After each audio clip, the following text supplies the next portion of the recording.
अनकही विरासत। उत्तर प्रदेश के एक छोटे से गांव बिजौली में एक पुरानी हवेली थी, वीर निवास। यह हवेली अब सुनसान पड़ी थी, लेकिन गांव वाले आज भी उसकी कहानियां सुनाते थे।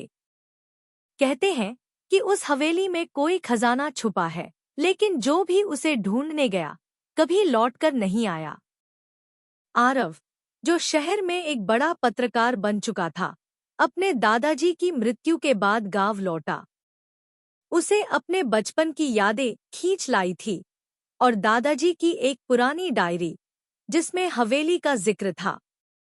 डायरी में आखिरी पंक्तियां थी, विरासत सिर्फ जमीन जायदाद नहीं होती, कुछ सच भी होते हैं जो समय पर उजागर होते हैं। आरव ने हवेली की ओर रुख किया। अंदर सब कुछ धूल धूसरित मगर व्यवस्थित था, एज इफ कोई अब भी वहां रहता हो। दीवारों पर पुरानी तस्वीरें थीं, उनमें से एक पर आरव की शक्ल जैसा कोई युवक था। दीवार के पीछे एक दरवाजा मिला और फिर सीढ़ियां जो नीचे तहखाने में जाती थी। वहां पुरानी किताबें, हथियार और एक संदूक मिला। संदूक खोलते ही आरव को सोने के सिक्कों से भरा एक बटुआ और एक पत्र मिला।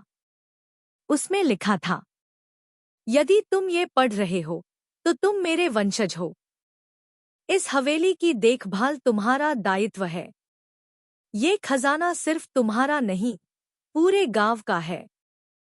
पत्र उसके परदादा वीर प्रताप सिंह का था, जिन्होंने 1857 की क्रांति में हिस्सा लिया था। हवेली न केवल उनकी छिपी हुई विरासत थी, बल्कि उस स्वतंत्रता संग्राम की गवाही भी थी। आरव ने फैसला किया कि वह हवेली को एक संग्रहालय में बदलेगा। उसने गांव के बच्चों के लिए पुस्तकालय शुरू किया और उस खजाने का उपयोग गांव के विकास के लिए किया।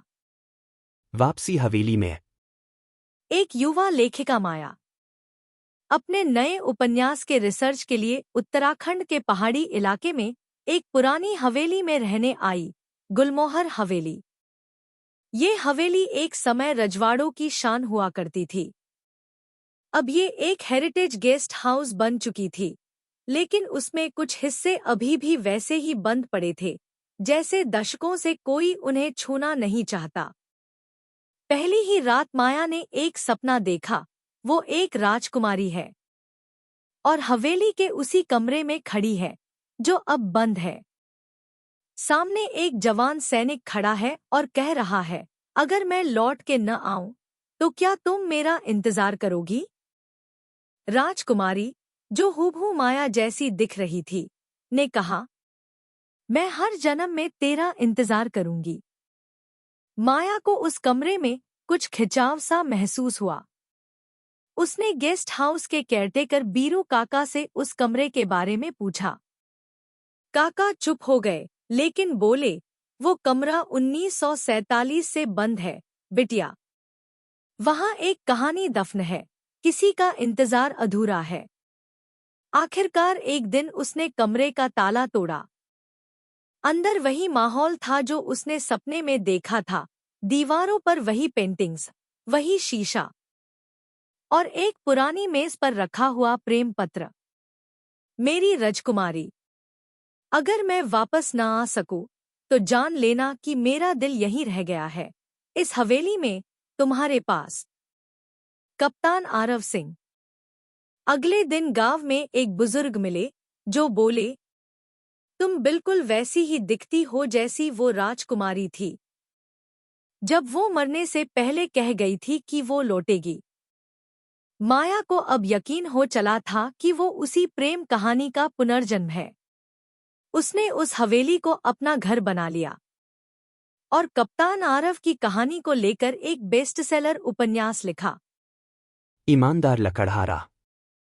बहुत समय पहले की बात है। एक गांव में एक गरीब लकड़हारा रहता था।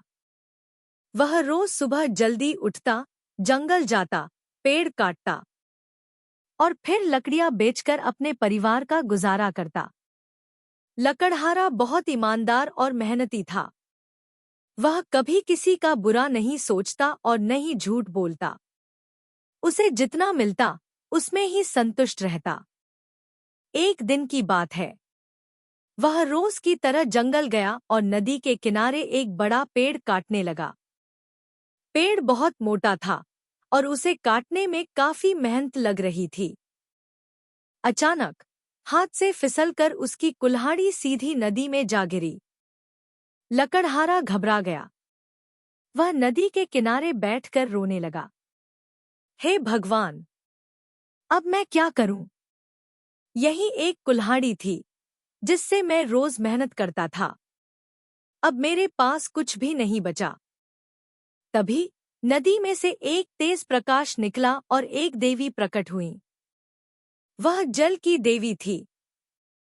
देवी ने पूछा, हे लकड़हारे, तुम क्यों रो रहे हो? लकड़हारे ने विनम्रता से जवाब दिया, हे देवी माँ, मेरी कुल्हाड़ी नदी में गिर गई है। मैं बहुत गरीब हूँ। वही मेरी रोजी रोटी का साधन थी। देवी मुस्कुराई और बोली, चिंता मत करो, मैं तुम्हारी कुल्हाड़ी ढूंढ लाती हूँ। फिर देवी पानी में डूबी और थोड़ी देर बाद एक सोने की चमकदार कुल्हाड़ी लेकर आईं। क्या यह तुम्हारी कुल्हाड़ी है? देवी ने पूछा। लकड़हारा एक पल के लिए चकित रह गया। ऐसी चमकदार कुल्हाड़ी उसने कभी नहीं देखी थी। लेकिन उसने सिर झुकाकर कहा, नहीं देवी माँ, यह मेरी कुल्हाड़ी नहीं है। मेरी कुल्हाड़ी लोहे की थी और पुरानी थी। देवी फिर मुस्कुराईं और दूसरी बार नदी में डूबी। इस बार उन्होंने चांदी की कुल्हाड़ी निकाली। क्या यह तुम्हारी कुल्हाड़ी है? उन्होंने फिर पूछा। लकड़हारा फिर बोला, नहीं माँ, यह भी मेरी नहीं है। मेरी कुल्हाड़ी लोहे की है। अब देवी तीसरी बार पानी में गई और इस बार पुरानी, जंग लगी लोहे की कुल्हाड़ी लेकर आईं। लकड़हारा खुश हो गया। हाँ माँ, यही मेरी कुल्हाड़ी है।